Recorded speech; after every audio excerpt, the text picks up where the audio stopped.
तो Ohm's law का formula, Ohm's law का फॉर्मूला हमने क्या देखा, सिंपल सा ओम्स लॉ का फॉर्मूला हमने देखा क्या, R is equal to V by I, R का ohm, V volt, A ampere, this is ohm's law. अब इसी को हम थोड़ा तोड़ मरोड़ लें तो V इज इक्वल टू क्या हो गया, I R, ये भी फॉर्मूला हो गया। I इज इक्वल टू क्या हो गया, V बाई आर।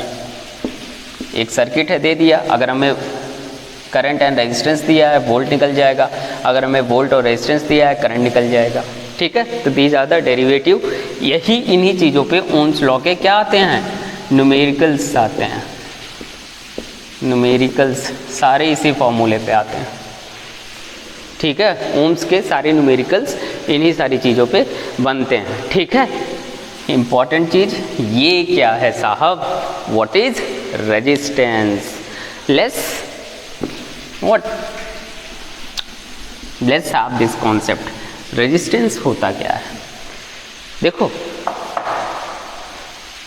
हमें कभी यूनिवर्स पढ़ाने का मौका आपको नहीं मिला, मैं शायद पिछली बार बहुत बार कहा कि यूनिवर्स हम पढ़ाएंगे, तो यहाँ भी एक कॉन्सेप्ट है कि इस यूनिवर्स में, इन दिस होल यूनिवर्स, कोई भी चीज़ फ्री नहीं है, कोई भी चीज़ है और फ्री नहीं है। फ्री कहने का मतलब कि हर चीज़ कहीं ना कहीं से बधी हुई है और हर चीज़ में मोशन है। Nothing in this world is static. ये बोर्ड आप देख रहे हो, ये बोर्ड आपको स्टैटिक दिख रहा है, लेकिन ये किससे मिलके बने हैं, एटम्स से मिलके बने हैं, और एटम्स के अंदर क्या हैं, इलेक्ट्रॉन्स हैं जो मूव कर रहे हैं और बहुत तेज़ी से मूव कर रहे हैं। ये आपको दिख नहीं रहा है ना, हमारे बॉडी के सेल्स में बहुत सारी चीज़ें मूव कर रही हैं, लेकिन एज अ होल क्योंकि हम थोड़ा माइक्रो क्या कहते हैं मैक्रोस्कोपिक लेवल पे देख रहे हैं, बड़े लेवल पे देख रहे हैं, तो हमें वो चीज़ स्टैटिक दिख रही है। लेकिन जब आप ले आओ इलेक्ट्रॉनिक टेलीस्कोप ले आओ, फिर देखो क्या माइक्रोस्कोप टेलीस्कोप कुछ भी ले आओ, माइक्रोस्कोप टेलीस्कोप को दूर देखने के लिए माइक्रोस्कोप ले आओ, तो आपको देखो, आप देखो इन ईंटों को और ईंटों के अंदर जाओ और एटम्स में जाओ, वहाँ पे आपको इलेक्ट्रॉन बड़ी तेज़ी से घूमते हुए दिखेंगे, बहुत ही तेज़ी से, ठीक है। तो दीज आर द क्या माइक्रो क्या बहुत छोटे लेवल 10⁻⁹ साइज पे चले जाते हैं। तो nothing in this universe is static, जहाँ पे और देखो यही चीज़ टेम्परेचर क्रिएट करता है, यही मूवमेंट या फिर टेम्परेचर किससे ड्राइव है, एनर्जी से। एनर्जी ही किसको क्रिएट करता है, मोशन को क्रिएट करता है, ठीक है। जैसे क्या है, आयरन है, अभी हमें एकदम आयरन ऐसा दिख रहा है, हमने क्या कर दिया, हीट दे दिया, हीट दिया, आयरन क्या हुआ, लिक्विड फॉर्म में कन्वर्ट हो गया, हुआ कि नहीं, हमने हीट दिया, लिक्विड फॉर्म में, सॉलिड से लिक्विड फॉर्म में जाने का मतलब क्या है, उसके एटम्स की मूवमेंट तेज हो गई, मूवमेंट क्या हो गई, मूवमेंट इंक्रीजेस, एटम्स के बीच की डिस्टेंस भी बढ़ गई। अब डिस्टेंस क्यों बढ़ी, क्योंकि वो बहुत तेज़ी से, उनमें एनर्जी आ गई, बहुत तेज़ी से मूव करने लगे वो, और वही मूवमेंट इनको लिक्विड फॉर्म में कन्वर्ट कर दिया। इसी को जब हम और ज़्यादा गर्म कर देंगे, बहुत ज़्यादा हीट, तो ये गैस फॉर्म में चला जाएगा, क्या, ये मूवमेंट बहुत तेज हो जाएगा और दूर दूर हो जाएंगे सब। तो एवरीथिंग इज मूविंग, कोई भी चीज़, nothing in this universe is static, ठीक है। और इन्हीं से अगर इनको रोकना है, इन्हीं से ये सारी चीज़ें निकाल लो। जब निकालने लगोगे इन्हीं से ये सारी चीज़ें, तो हम क्या करेंगे, उसको फ्रीज करते जाएंगे, टेम्परेचर उसका कम करते जाएंगे, मतलब एनर्जी यहाँ से लेने का मतलब हम क्या कर रहे हैं, उसको कंप्रेस कर रहे हैं, कंप्रेस करने का मतलब वहाँ से टेम्परेचर हम निकाल रहे हैं। वाटर है, हम क्या कर देते हैं, उसको आइस क्यूब में कन्वर्ट कर देते हैं, हाउ, एनर्जी सक कर लेते हैं, क्या कर लेते हैं, वाटर से एनर्जी सक कर लेते हैं। जब एनर्जी सक करते हैं तो उनके एटम का मूवमेंट स्लो होता जाता है, जब स्लो होता है तो वो क्यूब में कन्वर्ट हो जाता है। वैसे हर चीज़ के साथ है, किसी भी चीज़ से आप एनर्जी कम, हम ही हैं, हमारी एनर्जी निकाल लो, हम तो क्या हो जाएंगे, ठीक है। Everything is energy. Universe, Big Bang is a concept of what? How the universe is evolved. वो एनर्जी का ही कॉन्सेप्ट है। क्या बोला था, प्रिमिटिव एटम वाज देयर, ठीक है, एंड देन इट एक्सप्लोडेड, और जब exploded there was enormous amount of energy, वो सारी एनर्जी थी, कुछ भी नहीं था। हमने थोड़ा बहुत देखा भी था कि कोई भी मैटर नहीं था, कुछ भी नहीं था। 8 सेकंड में जाके शुरू, अरे 8वें सेकंड में शुरू हुआ, फिर सालों लग गए क्या करने में, एक एटम को बनने में, और एक मटेरियल को बनने में मिलियंस ऑफ ईयर्स लग गए।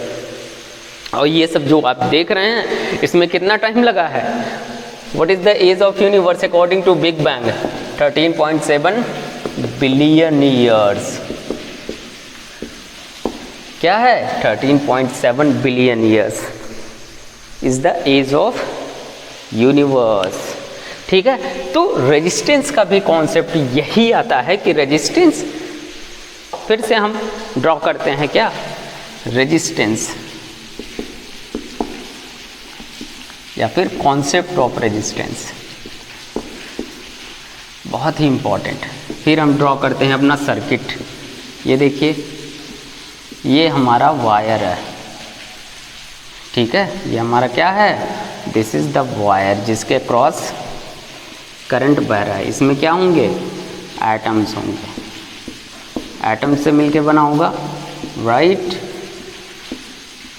और एटम्स के अंदर क्या होते हैं, एटम्स के अंदर इलेक्ट्रॉन होता है, प्रोटॉन होता है, न्यूट्रॉन होता है, ठीक है। न्यूक्लियस में क्या होते हैं, न्यूट्रॉन एंड प्रोटॉन होते हैं। ये एटम है। सपोज ये क्या है, कॉपर है, कॉपर है, 2 फ्री इलेक्ट्रॉन इसके पास हैं। फ्री इलेक्ट्रॉन मतलब ये सपोज लास्ट ऑर्बिट है अगर, ठीक है, तो ये इलेक्ट्रॉन इसको धक्का दिया, यहाँ पे लगा, ये वाला इजेक्ट हुआ, यहाँ पे गया, ये यहाँ पे गया, यहाँ पे गया, ऐसे ये मूव करते हैं। ऐसे इन सारों में होता है। धीरे, हमने बोला था ना पिछली बार जब हम करंट का कॉन्सेप्ट देख रहे थे, तो हमने ये देखा था जैसे ही पोटेंशियल हम किए, ऐसा नहीं होता है कि जब एक इलेक्ट्रॉन यहाँ से घूम के यहाँ पे पहुँच गया तब करंट फ्लो हुई। सारे इलेक्ट्रॉन तुरंत एक साइड में हो जाते हैं, मूव करना शुरू करते हैं। वहीं पे हमने क्या बताया था, ड्रिफ्ट वेलोसिटी का कॉन्सेप्ट बताया था कि क्या होते हैं इलेक्ट्रॉन, जैसे ही हम पोटेंशियल डिफरेंस कनेक्ट करते हैं, whole electron of the circuit drifted, और फिर धीरे धीरे इनमें मूवमेंट होता है इलेक्ट्रॉन्स में, धीरे धीरे धीरे क्या कहते हैं, नेगेटिव पे, क्योंकि नेगेटिव टर्मिनल मीन्स क्या है, high potential means high electron, negative जो भी टर्मिनल है वहाँ पे इलेक्ट्रॉन्स की संख्या बहुत ज़्यादा है। फिर धीरे धीरे जब वो पॉजिटिव पे आ जाते हैं, हमारा कॉन्सेप्ट क्या हो जाता है, battery is finished, means discharge हो गया, अब सब बराबर हो गया level, there is no movement of electron. अब ये जो मूवमेंट है इलेक्ट्रॉन का, लेट्स सी हियर, ये जो इलेक्ट्रॉन का मूवमेंट है यहाँ से, वो यहाँ से जा रहा है, तो ये इससे टकरा रहा है कि नहीं टकरा रहा है। थोड़ा इसको बड़ा हम एक उसको, ये देखिए, एक ये हमारा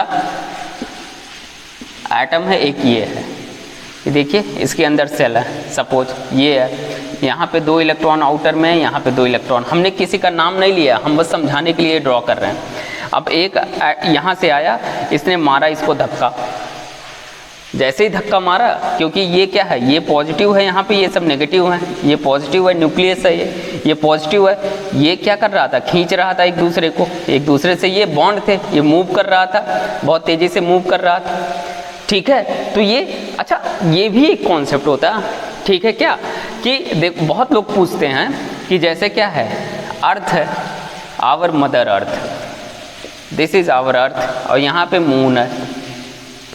आपने 9th में पढ़ा होगा ग्रेविटेशन, ग्रेविटेशन पढ़ा होगा। अर्थ क्या कर रही है, इसको अपनी तरफ खींच रही है। जब इसको अपनी तरफ खींच रही है और ये भी इसकी तरफ खींच रहा है, तो आखिर में ये आके गिर क्यों नहीं रहा है, जब अट्रैक्शन है तो आके गिर क्यों नहीं रहा है, ये क्या कर रहा है, ये गिर ही रहा है, ये अर्थ पे गिर ही रहा है,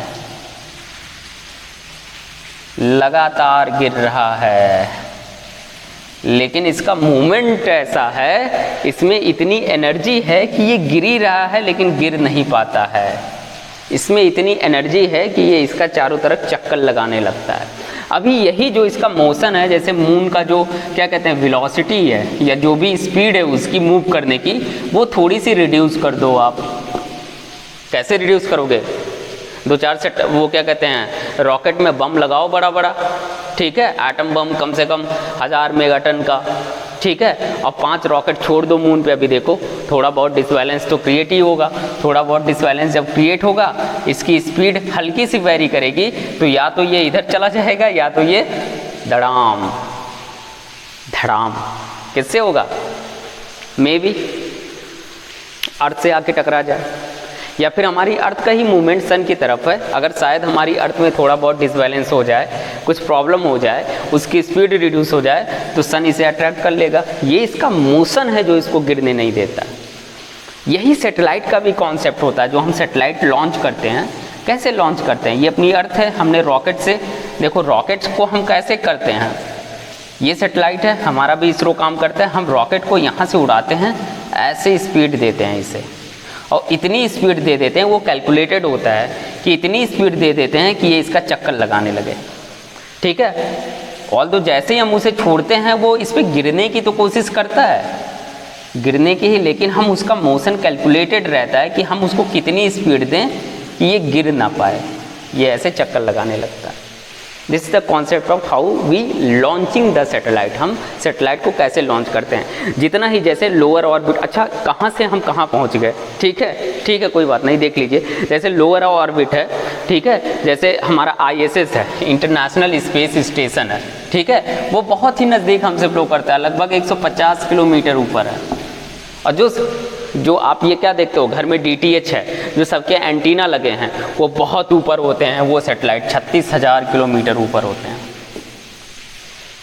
ठीक है। अब ये बताओ इसका मोशन तेज होगा कि इसका मोशन तेज होगा, जाहिर सी बात है इस वाले में जो 150 किलोमीटर ऊपर है बहुत तेज मूव करेगा, ये वाला अर्थ के साथ मूव करता है, इसीलिए एक जगह उसका लिंक स्टैटिक हो जाता है। जैसे जैसे अर्थ मूव करती है उतनी स्पीड उसकी है जितनी स्पीड अर्थ की है, लेकिन इसकी 24 घंटे में 10 चक्कर लगा देता है अर्थ का पूरा, ठीक है। उससे कम स्पीड रहे गिर जाए अर्थ पे, लाइक दिस। तो वैसे आपके एटम का भी हमने सीखा कहाँ से, ये सब यहाँ से सीखा या यहाँ से सीखा। लॉन्चिंग कैपेबिलिटी हमने कहाँ से सीखा, यही सारा कॉन्सेप्ट जब हमने रीड किया तो हमारे दिमाग में आया, अच्छा हम सैटेलाइट भी ऐसे लॉन्च कर सकते हैं, मून तो घूम ही रहा है हमारी चारों तरफ। This is the concept. वही कॉन्सेप्ट इलेक्ट्रॉन का है, ये पॉजिटिव है, ये नेगेटिव है, ये इसे खींच तो रहा है लेकिन इसमें मोशन बहुत तेज है जो इसको यहाँ पे गिरने नहीं देता, राइट। अब हम रेजिस्टेंस पे आ जाते हैं। ये इलेक्ट्रॉन यहाँ से आया, घूमता फिरता मारा टक्कर, ये यहाँ से इजेक्ट हुआ। अब ये हुआ तो ये ऐसे भी तो जाएगा, ऐसा थोड़ी ना कि सीधे लाइन में गया इस वाले को उड़ा दिया, ऐसा नहीं है। ये यहाँ जाके टकराया, ये इससे शायद खींचा उचा, थोड़ा रुका उका, घूमता फिरता फिर इधर मुड़ा, फिर गया, फिर इसे मारा टक्कर, फिर गया। तो यही जो इसके पास, अभी देखो अगर ये ना होता तो ये सीधे जाके इसको मारता, लेकिन इसने क्या कर दिया, रोक दिया। क्या क्रिएट कर रहा है, हिंड्रेंस या रेजिस्टेंस, रेजिस्ट कर रहा है। ये क्या कर रहा है, एटम रेजिस्ट कर रहा है इसको। और बड़े पिक्चर पे देखो, मिलियंस ऑफ एटम्स हैं यहाँ पे। एक इलेक्ट्रॉन यहाँ से निकला, इससे टकराया, इधर टकराया, उधर टकराया। अब भाई वो सीधे जा रहा है, एटम साहब बीच में खड़े हैं, पॉजिटिव एकदम एनर्जी लिए, आओ डंडा लेके। इलेक्ट्रॉन क्या कहेगा, ना हम ना आएंगे साहब। रास्ता बदला बेचारा, दूसरी तरफ गया, तीसरी तरफ से आया, उस इलेक्ट्रॉन को मारा। तो दीज जो ये हर्डल्स हैं इनके मूवमेंट में, दीज हर्डल्स आर रेजिस्टेंस, यही रेजिस्टेंस है जो इलेक्ट्रॉन के स्मूथ मूवमेंट में प्रॉब्लम क्रिएट कर रहे हैं। This is the concept of resistance. यही तो है सिंपल सा, क्या क्रिएट कर रहे हैं, दे आर क्रिएटिंग हिंड्रेंस, ये प्रॉब्लम क्रिएट कर रहे हैं। और जैसे ये प्रॉब्लम क्रिएट करते हैं तो रेजिस्टेंस क्रिएट होता है, क्रिएट होता है कि नहीं। अब देखो हम टेम्परेचर की बात, वहाँ पे हमने क्या कहा था कि हम कांस्टेंट टेम्परेचर, ओम्स लॉ का स्टेटमेंट पढ़ रहे थे, तो हमने क्या कहा था, मटेरियल एक होना चाहिए और क्या होना चाहिए, मटेरियल कोई भी ले लो, लेकिन जब भी हम वो एक्सपेरिमेंट करें जो हमने चार्ट में लिखा था वो क्या होना चाहिए, कांस्टेंट टेम्परेचर पे होना चाहिए। क्यों होना चाहिए, सपोज इसी वायर को आप हीट कर दिए, हीट दे दिए, अब जैसे हीट हुए इसके एटम्स आग बबुला, एकदम गुस्से में सब और तेज घूमने लगे। जब और तेज घूमने लगे तो ये बेचारा जो इलेक्ट्रॉन है उसके रास्ते में क्या और प्रॉब्लम आएंगी कि प्रॉब्लम कम हो जाएंगी, सोचो जरा आप, क्या होगा, प्रॉब्लम बढ़ जाएंगी और ज़्यादा उससे टकराने लगेंगे ये एटम और उसके रास्ते में रुकावट आने लगेंगी। मीन्स जैसे ही हमने हीट दिया रेजिस्टेंस क्या होगा, बढ़ जाएगा, मीन्स इंक्रीजेज। ठीक है, इसलिए ओम साहब ने ये सब करके देखा ऐसे थोड़ी ना उन्होंने ड्राइव किया। उन्होंने कहा भाई अभी रूम टेम्परेचर 27 डिग्री सेल्सियस, कहीं पे हम चले गए राजस्थान जैसी जगह पे जहाँ टेम्परेचर 45 डिग्री सेल्सियस है, वहाँ पे उनका रेशियो गड़बड़ा गया, टेंशन में ये कैसे हो गया। फिर चले गए लद्दाख ऊपर एकदम ठंडे में बर्फ़, वहाँ जब निकाले रेजिस्टेंस बदल गया। तो ऐसे इसीलिए मैंने बोला था कि किसी भी चीज़ को ड्राइव करने के लिए बहुत सारा टाइम लगता है। जैसे आजकल क्या बहुत लोग देखो सुन रहे हैं, कोरोना इज़ एवरीवेयर, ठीक है, कोविड-19 चारों तरफ है, अरे वैक्सीन नहीं आ रही है, वैक्सीन नहीं आ रही है। वैक्सीन बनने में टाइम लगता है। सपोज किसी ने बनाया, लद्दाख में किसी को हुआ है कोरोना, दिया उनको ठीक हो गया, आके राजस्थान में वही दवाई उनको दी, उनको ठीक ही नहीं हुआ। वो कह रहे कैसी दवाई, जैसे ही उनको ठीक नहीं हुआ फेल, ठीक है, चले गए कहाँ पे, अंडमान निकोबार में चले गए, बारिश बहुत ज़्यादा हो रही है वहाँ पे, वहाँ दिए, वहाँ भी नहीं ठीक हो रहा है। तो क्या होता है, कोई भी वैक्सीन या कोई भी चीज़ बनने में इसीलिए टाइम लगता है कि सारे क्लाइमेटिक कंडीशंस और जितने भी जोग्राफिकल लोकेशंस हैं, मतलब अर्थ पे हर जगह वो काम कर रहा है कि नहीं काम कर रहा है, विंटर या फिर आपका समर या फिर आपका रेनी डेज, हर जगह काम कर रहा है कि नहीं काम कर रहा है। जब वो काम करता है, एक्सटेंसिव ट्रायल्स होता है 2-3 साल तक कि हाँ हर जगह परफेक्ट वे में काम कर रहा है, तब जाके हम कहते हैं कि हाँ ये उस चीज़ की दवा हो गई है। तो इसीलिए कोविड-19 दवा तो बहुत लोग बना दिए हैं, लेकिन एक जगह काम करता है दूसरी जगह नहीं करता है, प्रॉब्लम हो गई, ठीक है। तो इसीलिए टाइम लगता है, इसीलिए कोई एक्सपेरिमेंट करने में, उसको ड्राइव करने में it will a long time to drive any formula या कोई भी चीज़, बहुत टाइम लगता है, ठीक है। तो टेम्परेचर का कॉन्सेप्ट, हमने हीट दिया, क्या होने लगा, फास्ट मूव करने लगा, और फास्ट जब मूव करने लगा तो क्या हुआ, जाहिर सी बात है इलेक्ट्रॉन के पाथ में वो क्या करेंगे, हर्डल क्रिएट करेंगे, ठीक है। हर्डल क्रिएट करेंगे कि नहीं करेंगे। अब देखिए आपका इसी में एक अगला टॉपिक है, इसी रेजिस्टेंस से, this is the concept of fold resistance, आप इस चीज़ को, ठीक है, आर वी वाई आई, यही इसका फॉर्मूला ही है रेजिस्टेंस, ये कि पोटेंशियल डिफरेंस जैसे ही हमने लगाया, करंट जो इसमें मूव कर रही है, इनका रेशियो जब हम लेंगे तो उस वायर का रेजिस्टेंस निकल जाएगा। लेकिन अभी हम रेजिस्टिविटी भी पढ़ेंगे, बहुत ही अच्छा टॉपिक है कि इस रेजिस्टेंस से थोड़ा और हम आगे सीखेंगे, जिसमें इसका क्रॉस सेक्शन एरिया, टेम्परेचर सब कुछ कंसिडर करेंगे। तो लेट्स हैव द लुक।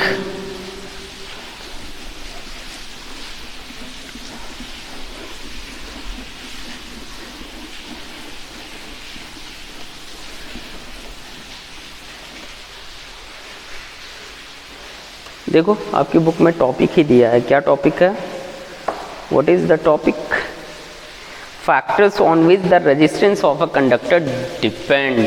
देखो ये क्या हो गया, फैक्टर्स ऑन विच